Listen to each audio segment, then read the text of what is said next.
Welcome to the BioNexus Health Podcast with Dr. Jodie A. Dashore, who holds a PhD in Integrative Medicine, is board certified in Integrative Pediatrics, an internationally recognized pioneering clinician, and author. And now here's your host of BioNexus Health Podcast, Dr. Jodie A. Dashore. Good. So we are almost done, right? We have 10 more minutes. If anyone has any last questions. Yeah, I would highly recommend that you watch the top 5 reasons why your child is not getting better, right? Because there is, a lot of questions about traveling.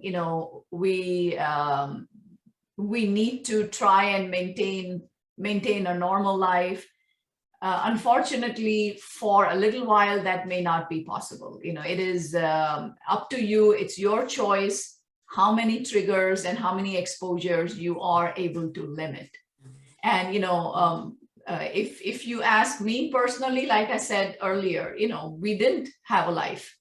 And there are many aspects that special needs families are simply, have to restrain themselves. And it all depends on your priority, what you are willing to take on, and how your child responds. I mean, it's a completely individual decision. So Dr. Jodie, I know I have been watching some of your videos. I know your son is by himself, right? He's studying in New York City in an apartment in one of Yes. So I know you went through the journey with him. So when he's on his own as a mom, do you worry or do you give him a checklist of what to, because the outside triggers are not in our hands, right? And many of these Correct. apartments and stuff, you have to, the paint, the furniture, whatever the thing is, Yes. So do you give him like a list of things, or do you kind of, be on top of things with him, even though he's on his own, just to make sure that everything that you have done so far, that he's not, it's not undone, or he doesn't take a step back or something. So do you have a checklist for him, or? Yes, Rupa. Yes, excellent question. Maybe one day I'll invite Brian to do a webinar with us. But yes, it's right on his fridge.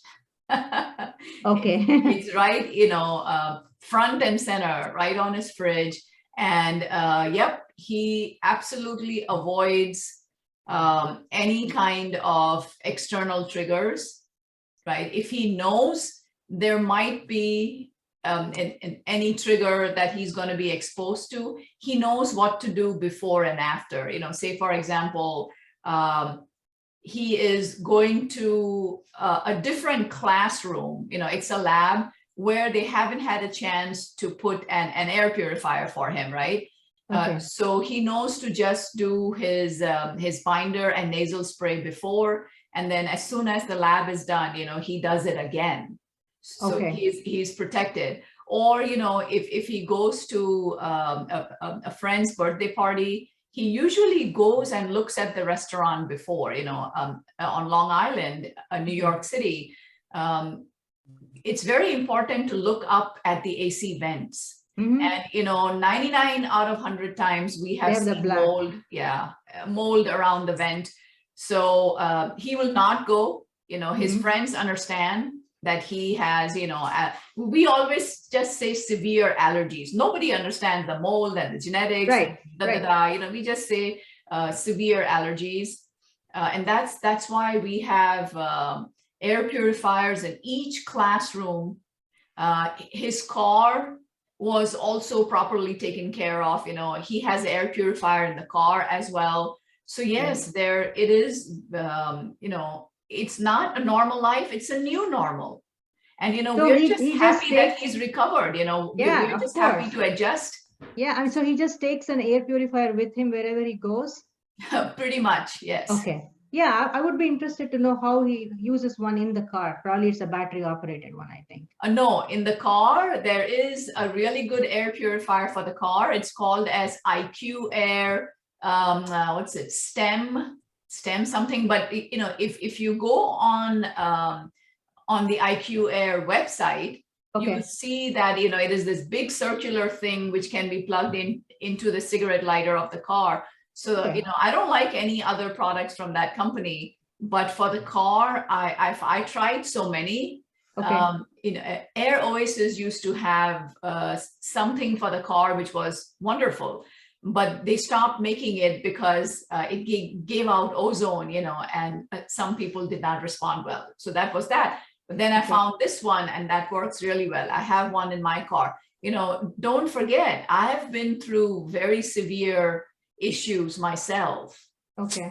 Right. Yeah. And these are the, pretty much the same precautions that the diet and the precautions that Brian follows, I follow even more because I don't, and I'm a vegan. Yeah, So we are I'm, vegans too. yeah, I mean, I'm vegan, gluten-free, organic. So it makes it that much harder, but Brian is not vegan. We have to add some additional protein, etc., because he was failure to thrive. He's Right. still small, but he was failure to thrive, but now he's healthy, he's strong, by God's grace. Yeah. And yeah. And I would just one more thing I want to share with all the other moms and dads who are here is that I had seen this thing, the sensor that you had talked about, putting it in under every sink and putting it in the, where the heater is and everything else. That literally saved us. Otherwise, the kitchen would have been flooded. That actually saved us because the garbage disposal pipe had cracked. And every time we used the tap, we didn't know the water was, thankfully I had kept a bin there with all the cleaning supplies. So the bin was full. And when it started overflowing, that's when the sensor parted.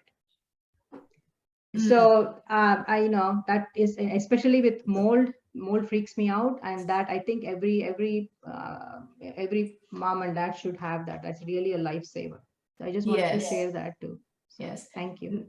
Oh, you're very welcome. Yes, I always share, what we use for myself or for Brian, and if anyone would like, additional webinars to go over what I do and what Brian does, on a daily basis, how we live our life. Like, for example, my breakfast, as I'm aging, is just a green smoothie and fruits. That's it, and I do intermittent fasting. I only eat once a day. And again, in spite of being vegan, gluten-free, and organic, that's just my lifestyle. I don't eat any junk food. I don't go to restaurants. Minimize fried food. There's no snacks. I mean, snacks are just, once again, I try to eat as much raw as I can in a day. And the actual meal is just once a day. It's because, I mean, I've the metabolism. I'm happy to do it. It just feels very different. Instead of laying in bed for 9 hours a day with pain and fatigue, and being diagnosed with all kinds of things like chronic fatigue and depression and anxiety and yada, yada, yada. It's good to be here on a Saturday, speaking to people, helping people. So yeah, I'm happy to make those sacrifices, continuously. Yeah. And for me, the opposite with respect to Ujjwal. For the first time in 7 years, he has put on 7 pounds. Oh, wonderful! He was not so putting any pounds. So that is another really happy thing for me. So. Yes, that's fantastic, Rupa. You and Ravi have done the absolute best for your son over the years. And, you just recently found out about me, and then we start, and you're seeing, tremendous improvement that you haven't seen before. So this just really makes me happy, because one of the questions I always get, my child is older. I'm like, that doesn't matter. I've seen improvements. Rachel is 35. Now she must be 37 now, actually, from California on the spectrum. And her mom has reported, such good gains. Then I have another patient who's 29 in the Middle East. And mom and dad were ecstatic at the last phone call, and they reported such fantastic gains for the first time. Do you remember the rocky start we had? Do you remember the first time, when we had the meeting and then you're like, I don't know what I can do for your son. And do you remember the rocky Yes, start? he's And so complex. Yeah.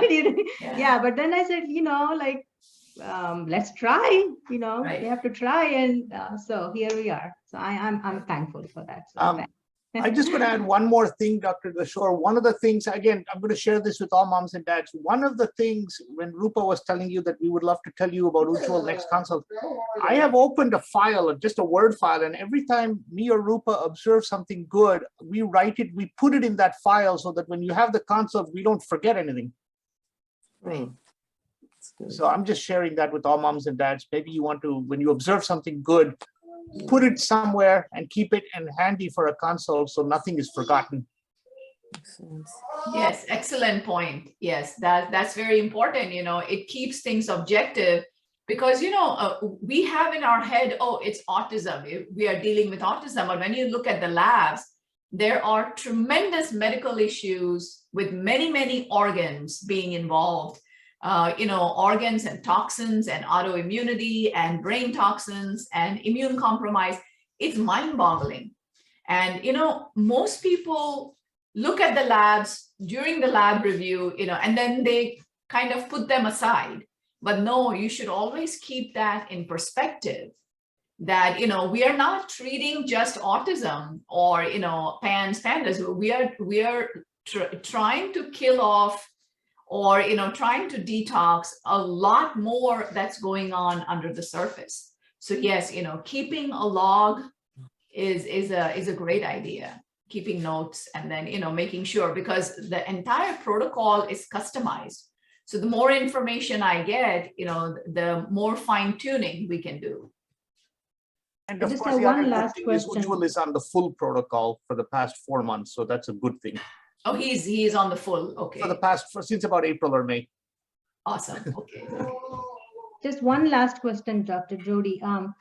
I had emailed you about the dehumidifier that are in the individual rooms, and then you gave me feedback how to clean them with vinegar. Now, what about the pipes that are interconnected with our entire house? We have an air purifier along with the individual ones and the big ones that we got from the Austin Air.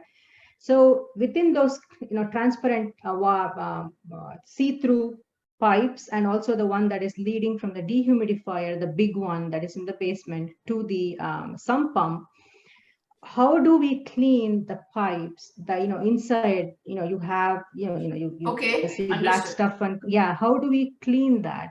Okay. For the dehumidifiers that have pipes, running into the sump pump or the bathroom, for the pipes, typically rule of thumb is to replace them once a year, right? Okay. They're relatively inexpensive. So replace them once a year. And another trick that I use is inside the dehumidifier bucket itself, you can use regular vinegar, but if you look online, right, there is a stronger strength vinegar that's available. Okay. So that stronger strength vinegar, half a cup, keep it inside the dehumidifier bucket. There is no bucket. It's like this big kind of unit, it's like, think of it as like a big AC unit kind of thing. There's no bucket, okay? Because even though the large dehumidifiers that have a pipe running in the back, for the sump pump, those usually have an option of using the pipe or just using the bucket. So maybe these units... the guy, one of my friends, he put the thing wherein you can pour, a half a cup of vinegar, and then that would kind of flush the entire pipe. But right. So that's fine if you want to keep the pipe flushed. That is fine, but you shouldn't see any mold develop in the pipe. I think the angle, the way they have angled it is sitting on the thing, that stagnant thing. So yeah, stagnancy is a problem. Correct. Yes. Yeah, I'll just replace stagnant. It's better. Yeah. You can flush it with vinegar, or you can spray it with just basic tea tree oil spray. Right. But since it's inside, it's probably about 4 or 5 feet. So I think flushing is better, and then just replacing is better. Yes. Yeah. Hard to clean it. Yeah. Yes. And even with the flushing, right? Flush with the professional strength vinegar. Yeah. Yeah, Amazon has it, I have it as well for these special occasions, some pump, I usually put 1 cup of vinegar. We also have a full bathroom in the basement, which is not really used, but it's there. So we have this underground pump, which pumps everything up into the pipes. So that pump also, we always use routine maintenance, with the Pro Strength vinegar. So you just pour a half a cup or 1 cup and you just let it be in the sump pump? Yes, depending on the size of the pump. Okay. All right, thanks. I don't put it inside the pump. I put it in the pit. Yeah, the pit. That's what I meant. Right. Yeah, the pit. Yes. Yep. So those listening, right? I hope you have an idea. I'm glad Rupa and Ravi shared, because they've been through this journey for 16 years almost, and 16, 17 years, since their son was 20. Yeah, but at what age was he diagnosed? Between 2 and 3, so about 18 years. 20. Oh, 20 years. So Okay, that's why, yeah. and in the end, we have found you to help us out. So. Right. Yeah, so all these points are important, but remember that you will eventually find your new normal, and the new normal has to be embraced.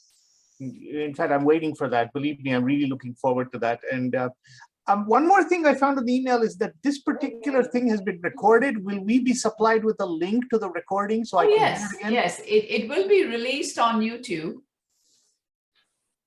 As usual. All right. Okay, good. So Thank you. Oh, you're welcome. So that was quite an energetic discussion, wasn't it? I'm so glad that the parents decided to share both their concerns as well as success stories. So that was awesome. I loved it. Wonderful experience. I hope you guys found it helpful as well. So as usual, thank you for joining me. And I will see you guys here on the next episode of BioNexus Health Podcast. Namaste. Thank you for joining Master Herbalist Dr. Jodie A. Dashore, Director of the BioNexus Health Clinic and BioNexus Herbals, on the BioNexus Health Podcast, where we explore and share information and stories about recovering and healing from chronic and environmental illnesses such as mold biotoxin illness, Lyme disease, autism spectrum disorder, fatigue, Crohn's and colitis, mast cell activation syndrome, PANS, and more. Please help us grow our message by subscribing to our podcast channel and sharing the podcast on your social networks. For more information, visit bionexushealth.com.